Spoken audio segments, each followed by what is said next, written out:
You said it right. You have to block out the noise and look at things that have good fundamentals and keep executing, because you're going to look like a dummy in 3 years from now when the world's still here.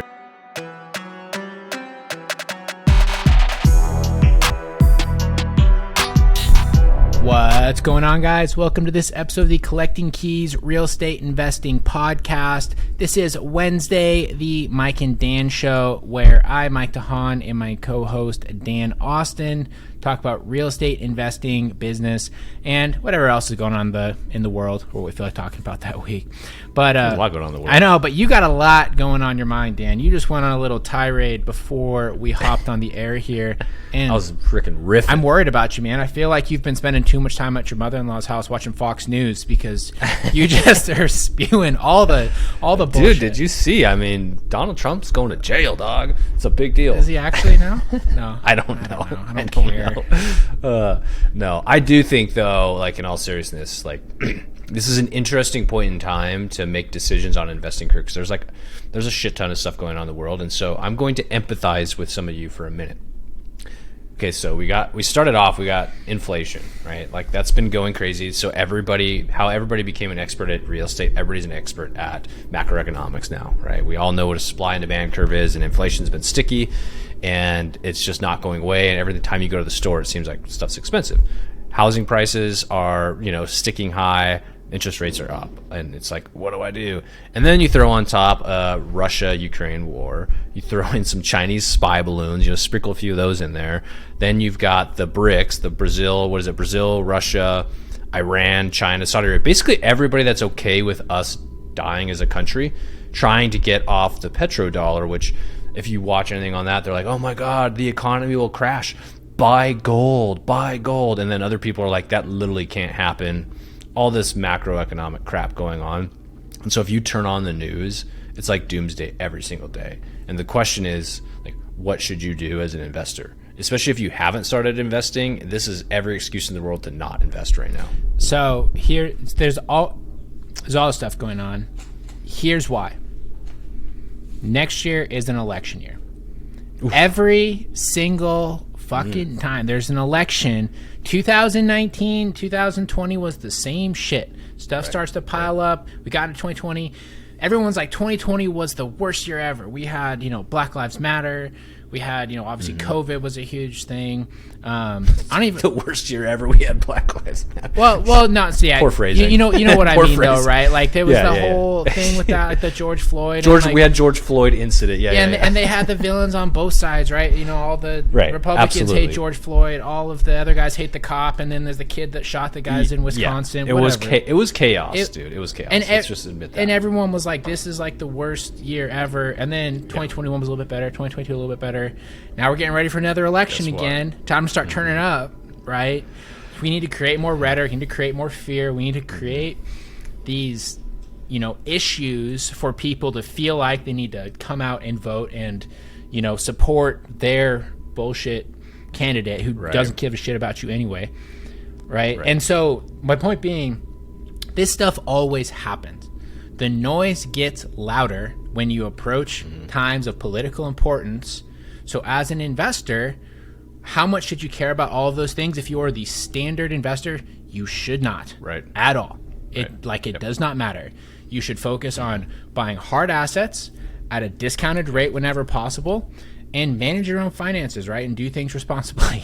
That's the answer to how you make investment decisions. You said it right. You have to block out the noise and look at things that have good fundamentals and keep executing, because you're going to look like a dummy in 3 years from now when the world's still here. It's like the head of the cult that gives a really solid date. Whenever I hear stories where the guy that's leading the cult gives an actual date, I'm like, bro, like, that's a bad idea, because like, once that date comes, like, you're going to lose your fellowship. Like, you got to pick like a date that you just don't know, right? Yeah. And so, like, that's how it seems like to me. And there's so much stuff going on. And I don't know if I would argue because it's election year or what I would argue. It's just the media, like, gets on top of it, and then it's in our human nature to be fearful and have self-preservation. And so when you see one little bit, then everything, it's like you kind of see the tree among the forest, or whatever they say, and it just becomes overwhelming. And if you really did just turn on the news and that's what you're watching as like the noise, the background noise in your house, you're probably super scared, and you should literally put it on mute, block that out, and start moving forward with your investing, because if you sit on the sidelines, you're going to regret it. And it's so toxic, right? So toxic. You know, and I think that people should still be educated, but the unfortunate thing is that takes time to actually become educated on what's going on. It takes time, it takes understanding, and it takes having, I guess, enough understanding to figure out who you should actually listen to. And here's the unfortunate thing is, as you're going through that path of trying to research who you're supposed to listen to, all of the suggestions that come up from the internet, from your friends, from social media, all those people are not who you should be listening to. Right? Because you know who you should listen to this one time? And I'm having our guy Ramon make a video of this for me. Dave Ramsey. You want to know why you should listen to Dave Ramsey? Because I saw a video of him and it was so spot on. He's like, gold is trash. He's like, you should not be investing in gold. If the United States central bank system, if the central bank system collapses, you know what's worth more than gold? Bullets. 100% agree with that. I was like, you know what, Dave? Like, I like that. He's like, if this actually happened, do you think gold's going to get you anything? No, it's not. God, but even like that sort of whole mentality is toxic. I don't know, man. I think that people, they spend too much time focusing on macroeconomics when really I'm like, you're worried about what China's doing, but your goal is to make $4,000 a month in passive income. Like, you're so far removed from China. You're $4,000 trying to get for it's not even a rounding error in the GDP that like is involved. 2008, I remember, like, it was a tough time. I wasn't even a real estate investor, right? I was just an adult at that time. Like, that was like people were talking about the world ending. There's a lot. I mean, there's people committing suicide over situations, right? It was like rough. And I remember I was actually getting out of the army shortly after that, like late 2009. And I just remember like all my leadership being like, you're an idiot. You're just going to go out there. It's a war zone. You're not going to be able to get a job. You're not going to be able to do this. You're not going to be able to do that. And guess what? Like, we went on like the biggest bear run. And I was very happy that I got out from underneath a government paycheck and was able to learn how to make my own money. Yeah. I mean, you know, I think that that's exactly what, right? It's right though, is there's all people that give you the warning. You went out and you figured out how to do your own thing, make your own money, and lo and behold, it worked out for you. I also think too, just a lot of the stuff that gets blown up, it's this American thing where that is just like what our culture is based on, is this kind of like fear and this huge political bullshit. Like, this is also why I think so many Americans need to travel more. Because you go places where they have like real problems, you know, and not that we don't have real problems, but they have like really real problems. Like half their country doesn't have food. Like, it's just a different type situation. Yeah, you suddenly realize different perspective. It's right? totally different perspective. You suddenly realize a lot of the stuff that we have here really isn't that bad. Well, I think too, part of it is, you know, when you're the number one, it's like being the best in your sport, right? That athlete probably has some issues and concerns about aging and not being their best, and might have some, you know, emotional and mental concerns about that. It's like in America, we've been number one for most people's lifetime that are alive right now. And the fear of, like, what people say is, if you're not number one, it's communists. They're going to take over. Game over.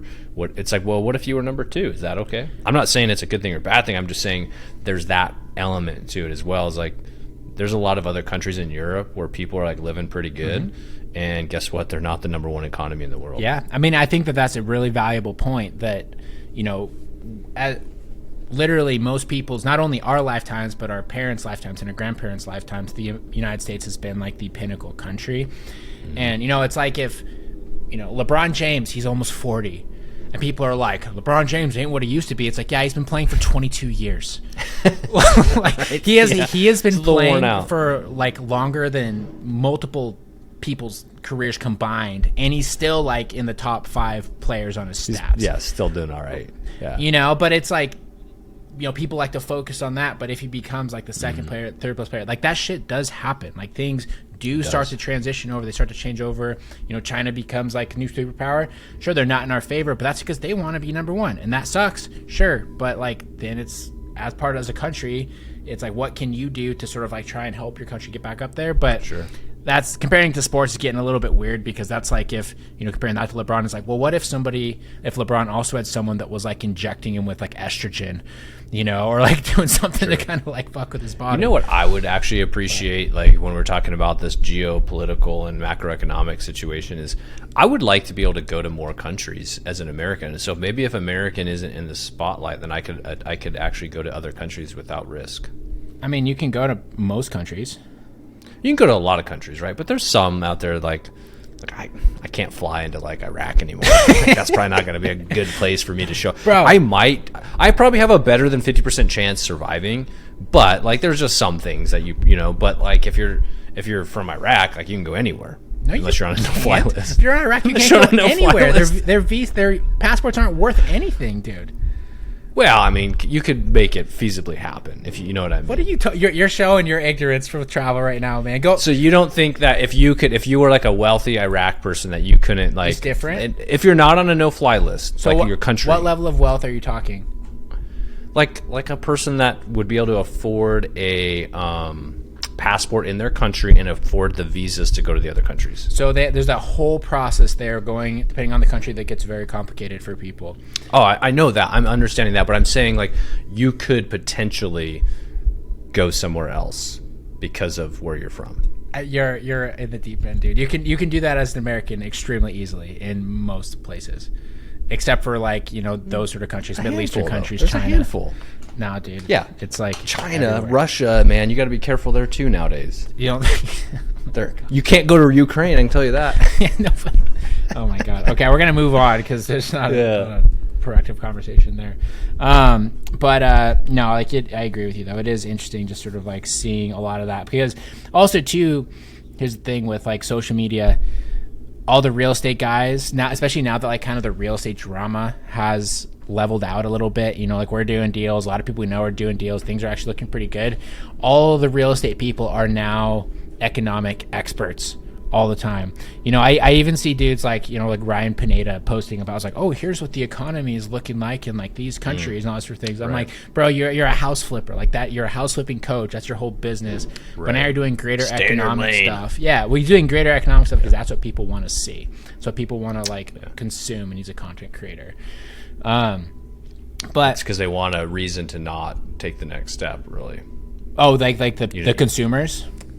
Yeah, so if you're looking just for followers, or you're looking for a reason to need more information or more education, you're going to soak up that information. You're naturally going to go there and be like, okay, this is the reason why I can't do this, so I need to go and follow him and, replace Ryan with whoever's, spewing this information. Tons of them. And exactly. And then if I follow them and then they can pitch me on whatever they're going to sell me that's going to help me overcome this economic issue, then I'll be ready to invest. Yeah. It's like, well, not really. Yeah. I mean, it's all noise at the end of it, I don't know. Like I always have struggled with that, and same with people that get scared about jumping in or doing all those sort of things. It's always just like the alternative is out of your control, really. Like if you don't do anything while the economy is kind of turbulent, like is your life going to be that much worse?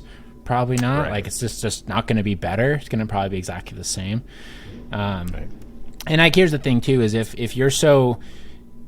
there's a situation where you start buying some houses, you start investing, and then whatever happens what goes on in China causes your investment to be terrible, it's happening to everybody at that point. So there's not really much you can do about it. Yeah, right. Like we got bigger problems. You're not the only one. If you buying a single family home in Cleveland, Ohio is negatively affected by something that happens in China, the greater global economic issue is so much larger. That's a great perspective, because it's like, first of all, get rid of your ego. You're not that important. You're a single family home in Cleveland, Ohio. Like, you should not compare that to the macroeconomic stage there, please. Yeah, right. Like I've seen this joke that goes around on Wall Street Bets on Reddit, and it's like, oh, you just always buy the dip when there's a nuclear threat, because best case it comes back. Worst case, we go to nuclear war and everyone dies anyway. That's a great philosophy. Yeah, right. buy the dip. Oh yeah, anytime it's nuclear threat, buy the dip.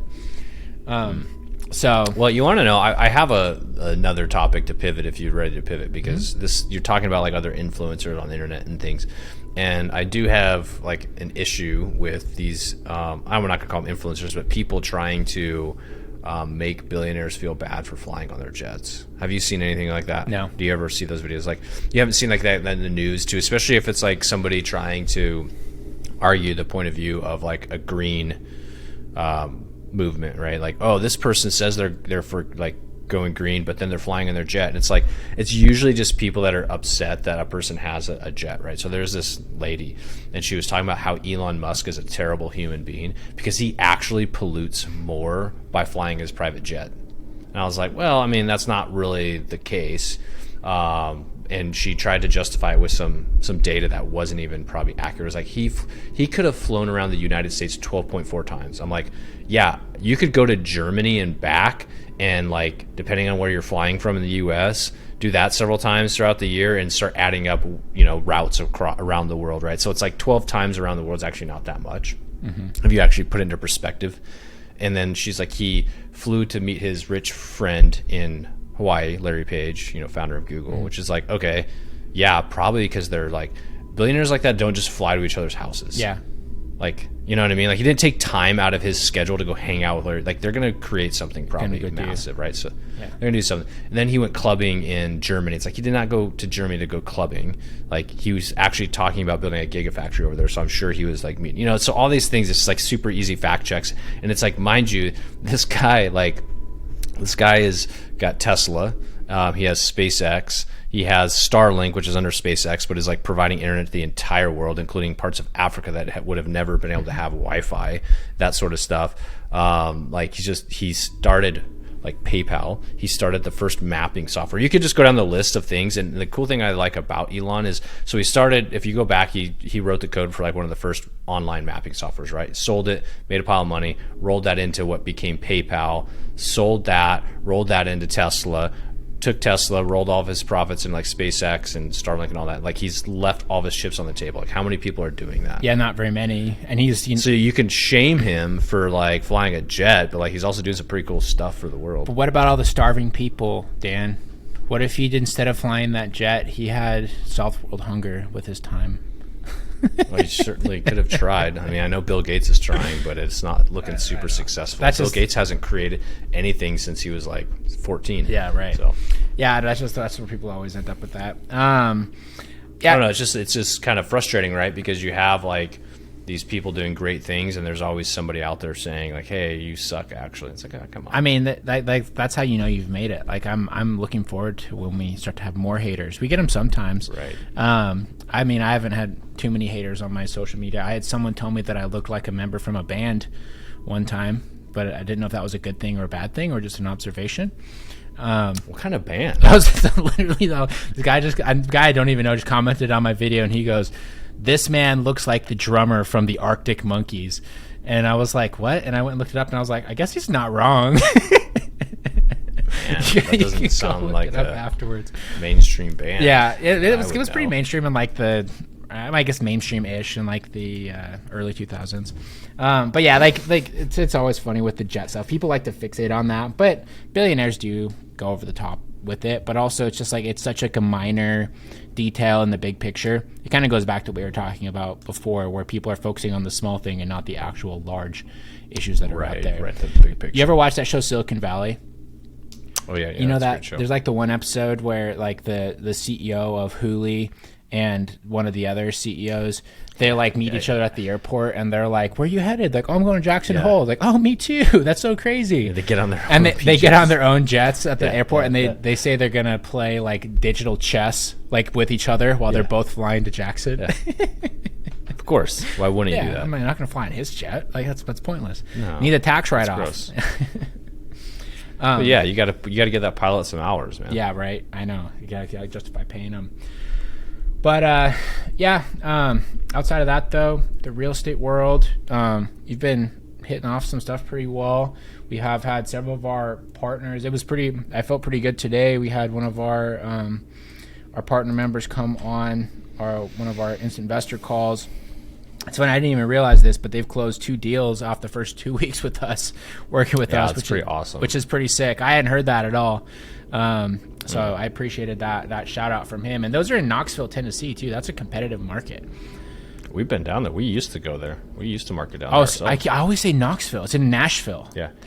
No, is it because they're in Nashville and Chattanooga, right? Yeah, they're in Nashville and Chattanooga. That's why you say. Yeah. Yeah, that's why you say Knoxville. But I always say Knoxville because we worked ourselves there for an extended period of time, and it is now forever ingrained in my brain. As I just the only place there in the entire state that you can go to. Pretty much, yeah. I just always immediately go there versus Nashville. Yeah. But yeah, so stuff's been going on there. I'm getting it's Chattanooga, I can't even say it. Nashville is a highly competitive market, so yeah. For them to get things locked up is really good. Yeah. We have 12 in escrow right now. We finally got some closings getting underway. We've had some crazy long escrow periods we've been navigating, which is also too just such a great learning experience. I don't remember if I talked about this last time or not, but making sure that you get full title reports and all this sort of stuff before you get too indebted with some of these sellers, because we've had to renegotiate some weird stuff because we have these sellers with debt that has been defaulting since before COVID, and they don't realize that they now owe $60,000 more than they did previously, and that creates such a tricky situation where you're making offers based off information that the seller tells you when they don't even know their own situation. Right. And we're hitting situations right now where their fees, so typically if that happens, and this is what you hear from all these different investors, if they're underwater on the property, just buy it subject to. What people don't make clear with a lot of these situations, someone's behind on their mortgage, you buy subject to, a lot of the fees that come up with those different situations, they need to be paid due before, to stop the foreclosure. It's not you can just assume the property and just take over the payments and get them current. But one of the ones, the guy's literally behind $60,000. Yeah, that's crazy. So that means that if you're gonna buy it if you're gonna buy it for cash, you have to be able to cover the debt plus that $60,000, which makes it a non-deal. If you're gonna buy it subject to, you have to bring the $60,000 to closing to pay off the property. Yep. But that just goes just to get it in good standing. Yeah, and that just goes straight to fees. So that's just an expense. It's not even it's equity at that position going into the deal. It's almost as if some of these banks have been set up to where if you fail, you can't recover from it. Right?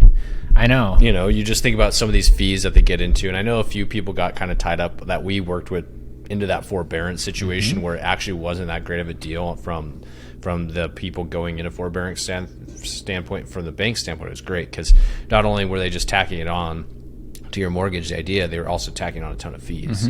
And so that happens also when you're in these situations where you're getting behind on your mortgage, or if you get behind on your taxes. We see this with federal tax liens. The federal government is not very nice to you if you don't pay your taxes. I know. And the interest, the bummer is that they add interest, but they don't tell you that they're going to put you in jail for a while because you don't know, or you don't think you got caught, I guess, if you're trying to do it overtly.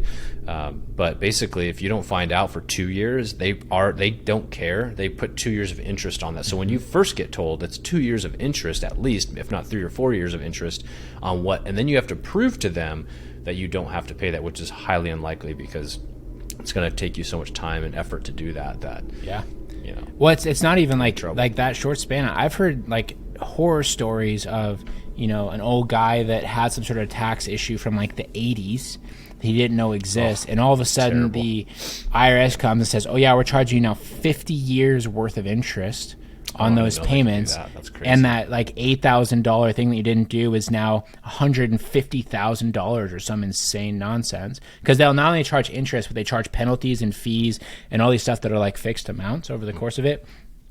And there's these stories of old guys, I always say guys, I don't know why, I just assume because if it was the 80s, it was probably the dude that was doing it.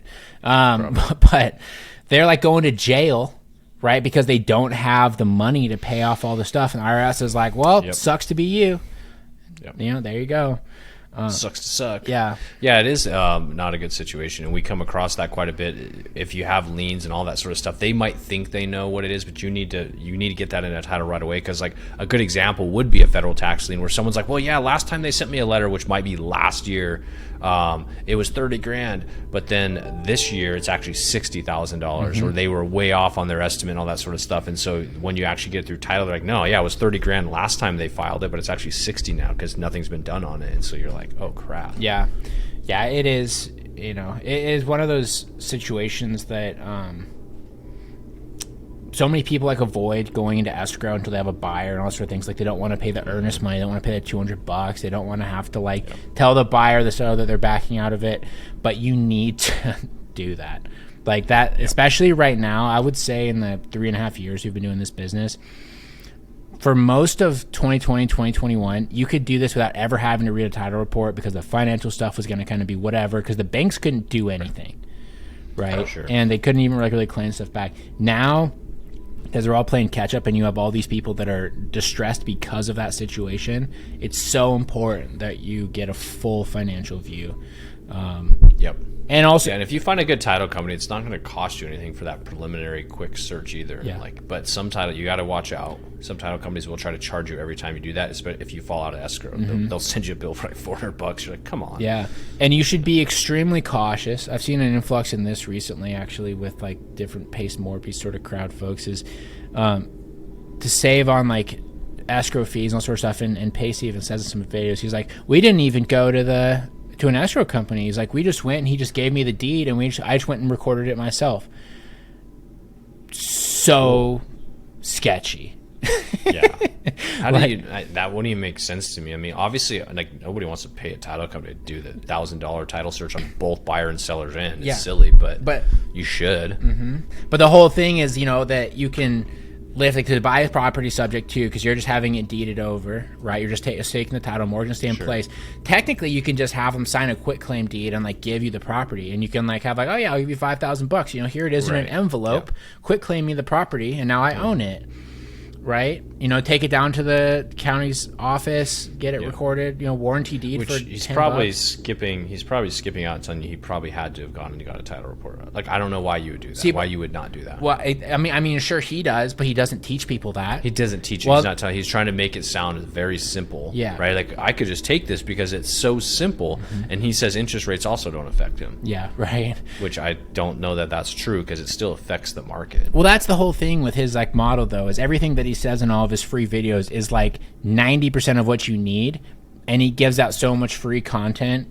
I don't want to put that in quotes. It is free content, and there is valuable stuff in there, but he always leaves out the 5% of it that you actually need to do it appropriately.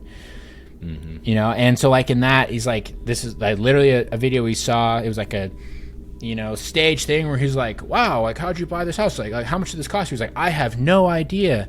All I know is that this is what the seller owed, and he deeded the property to me, and I paid him $100, whatever it was, and it's some bullshit. Sure. But if you don't go and get a title report, and it's that situation like we just mentioned, where the guy was underwater on the property, and he has a $60,000 issue, that is now your issue forever. There's nothing you can do with it. You just bought for $100 $60,000 worth of debt. Yeah, exactly, right? Of fees on top of the debt that's already there. And sure, the house is worth $450. You can refinance. You can figure that out.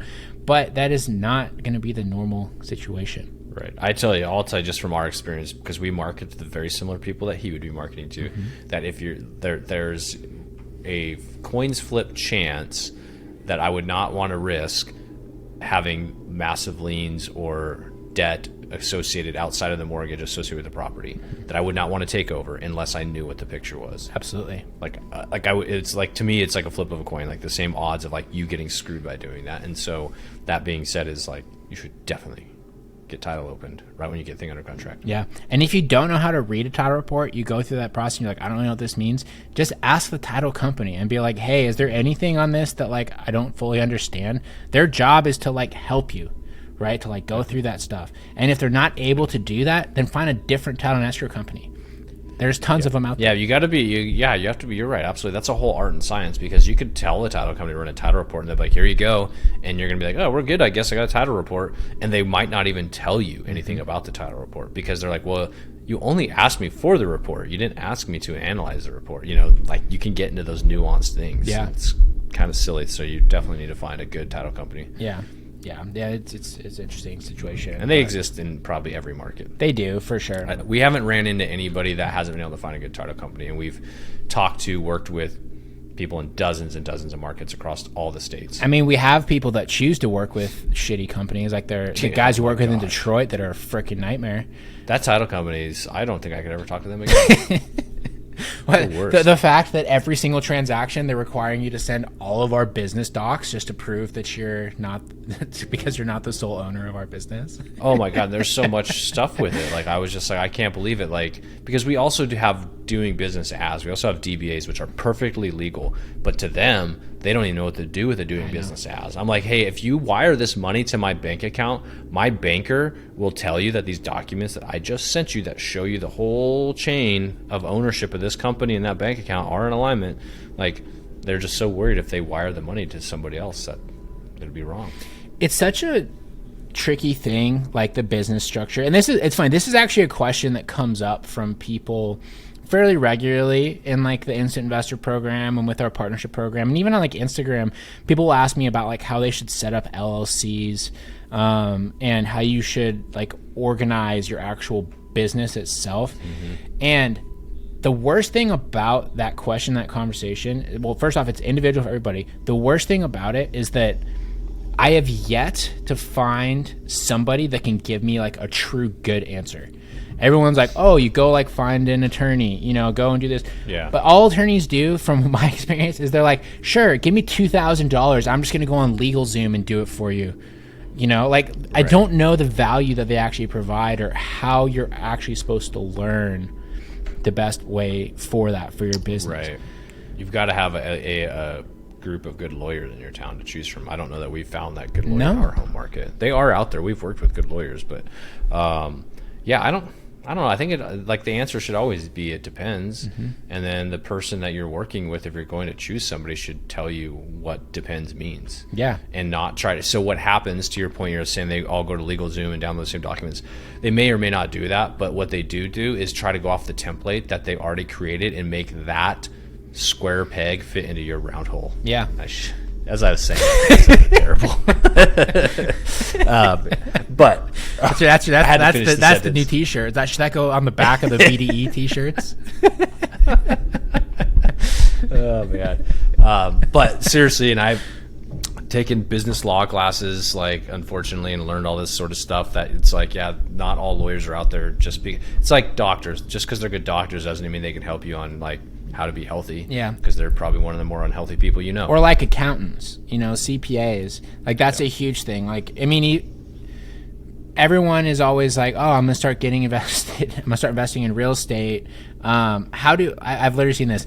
How do I explain to my CPA what I'm doing so they can help me with my taxes? The answer is go find a different CPA who actually understands real estate. It's not your job to coach your professional on how to do what you need them to do. You know what? I swear we are a great resource for this, because we have been so bad at picking some of these professional resources. It took us 3 accountants till we got our accountant that actually understood real estate. It was like, okay, they all say they can do real estate, but then we finally got our accountant and we're just like, oh, no, this guy knows what he's doing. Well, okay, so perfect. there's an accountant that understands a passive real estate investment. There are ones who understand taxes and strategy for a real estate business.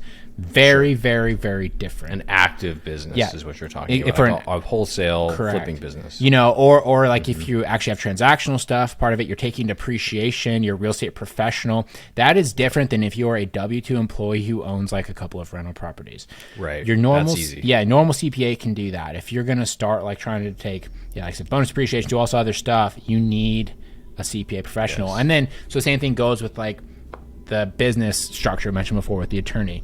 You need to have a real estate attorney that understands what exactly the phases are of your business, how you need to structure your business entities around that, and just go into like a regular business lawyer or just a regular real estate lawyer is not necessarily going to understand that the same.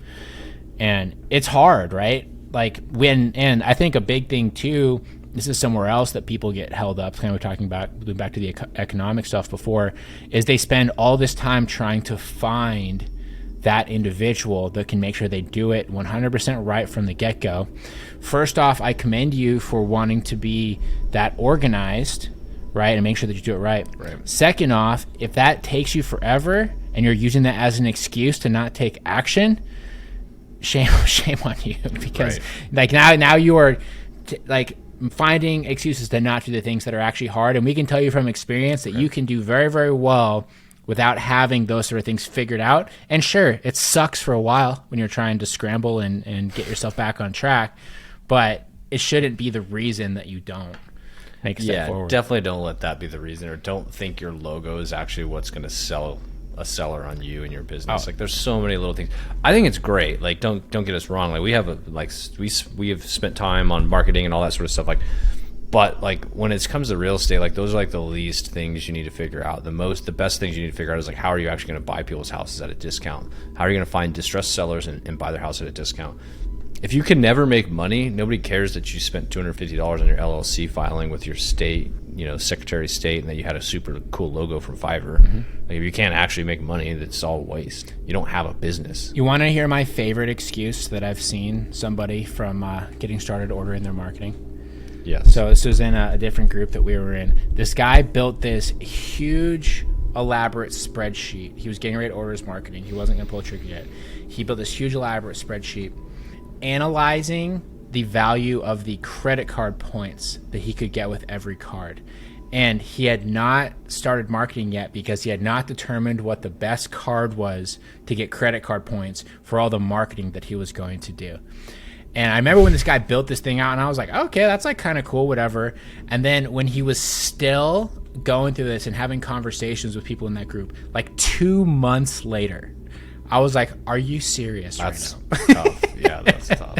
I mean, here's the thing. Let's have this quick conversation here. Like, I get it. Like, buying marketing hurts. It's like, expensive. It doesn't feel good when you're starting out, especially when you're doing direct mail. You might think just because an SMS or a cold calling service is cheaper that you're going to go that route because you're going to get better leads. I assure you that's not the case. Like direct mail, we pitched up because we know that those are good quality leads, and yes, it's expensive and it hurts, especially if you spend it in 1 month and you don't get a deal, because in your mind you're like, well, Mike and Dan say like, well, if I order it, then I'll make money. It's an ROI. Just like when I buy a rental property, it's like, yes, it is, but that ROI sometimes takes time, right? Just like when you buy a rental property and the first thing that happens is, I don't know, something explodes, like the big leak, and you got to redo the bathroom. It's like 10 grand. You're like, well, there goes all my cash flow for the year. That happens with the marketing. You still have to have like time to do this to get that ROI. It's not instant. Yeah, I mean, and you're right. Like, I would say the comparable is you drop a few $1,000s on mail and you go out and not only not get a deal, but like your response rate's terrible. Right, which does happen. Like, we have people that have worked with that's happened. We've had that happen in our own business with our own established system. We have sent out $5,000, $6,000, $7,000 worth of marketing and gotten 10% of the response rate that we were hoping for. Right, sure. And what do you do? Do you market to the same people? What would you do? So what's your answer? So our typical answer is we go and we review the data. Right, we see if there's some sort of issue, there's some sort of problem that happened there. We look at like the zip codes to see. Are we really targeting people that are going to be distressed? So that's a big area people kind of mess up. Looking for any like whoopsies or mistakes that we maybe made. Yep, exactly. So that's a very big area people mess up is they say, I'm going to spend $3,000 just to landlords. And, oh, look, I didn't get a good response rate. It's like, well, did you include people that have bankruptcies, people that have liens? You can pull all that stuff off PropStream. It's not super complicated. So we look at all that. We look at our return to senders, So like how much mail are we getting back? And we've literally had this happen too, where we've had a really bad hit rate, and then we look at our return to senders, and I'm going through, and every single one is actually the correct address. It's basically the post office giving us the middle finger and saying, we're not going to deliver your letters this month. You can go F yourself. Why that happens, I have no idea. I think it's just laziness. Yeah, so I remember when we had a podcast that's probably about a year ago where we were going into that rabbit hole, and I called like the corporate post office, and they told me that their acceptable margin of error is 8 to 14%, which is insane. So 14% of your business could be going down the drain. Exactly. Because that post office sucks. Yeah. I mean, that's like, don't blame it 100% on them, because like that's like not a major issue. Like it shouldn't be. Yeah. But it can be. But it can be like, it's like a transient issue, I think. Yeah, I mean, like if you get like a 30 or 40% return to sender, you need to figure that out. But if it's within the 8 to 14%, understand that is an acceptable range.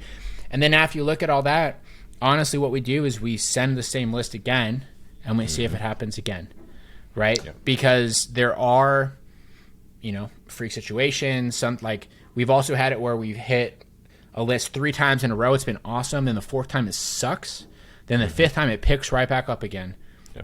Why? Yeah, I would say that's what I was trying to get at. It was like sometimes it's that consistency, and some months like are way, way better than other months. And so sometimes you might send a batch of letters to the same exact group a month later, and you get the typical response rate you need.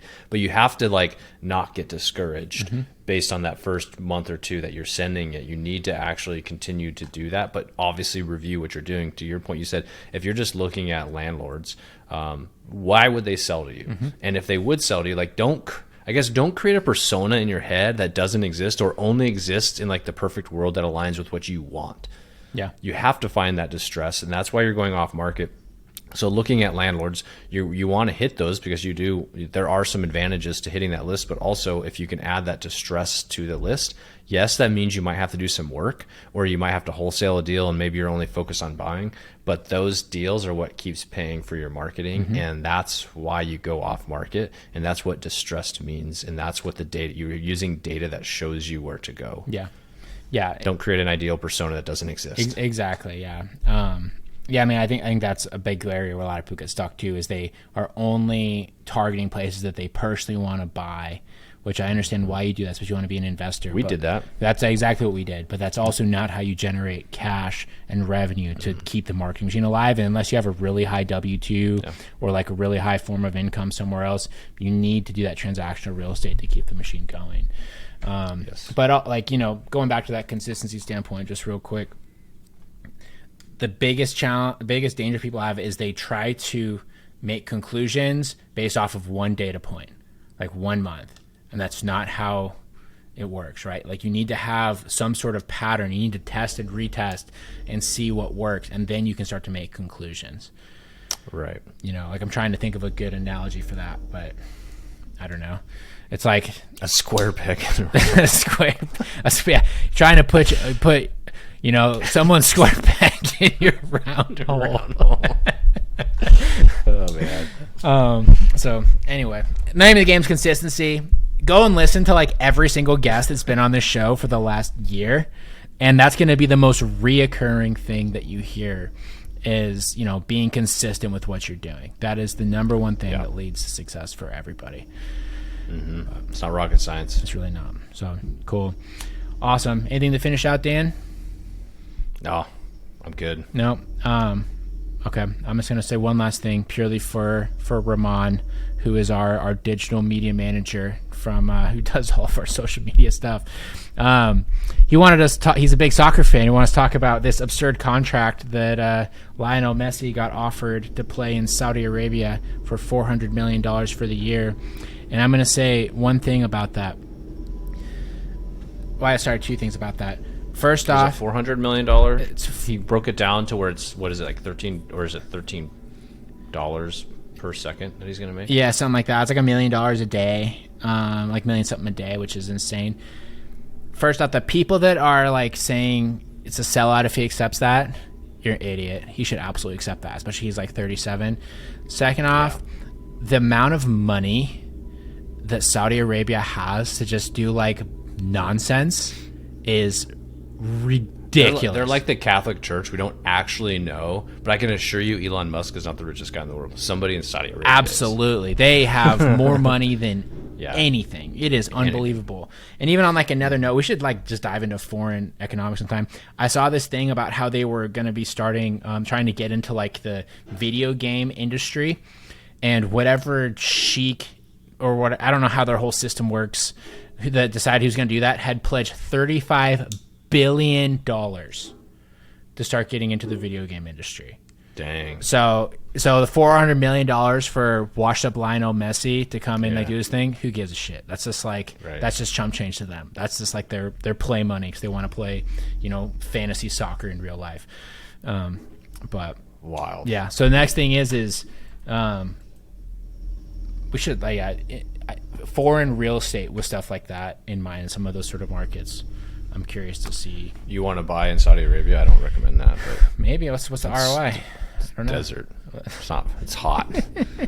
I know people that are doing it. I'm starting to see it more and more often with GoBundance. For sure, like Dubai and whatnot. I've known people to go there and like start businesses and stuff. And like, there's a lot of great places in the world to go. Yeah, I would say that would be kind of interesting. We should bring on an expert that we could talk to about like even like more simple types investments. Like I've heard a lot of folks in like Portugal doing investing and Italy doing investing and other places like that, like Americans going there to buy properties. Yeah, I actually talked to a guy the other day in GoBundance who's starting a fund in Barcelona, which I'm actually really interested in, A, because I really like that city, and B, because having been there recently, I can see the growth potential and the interest.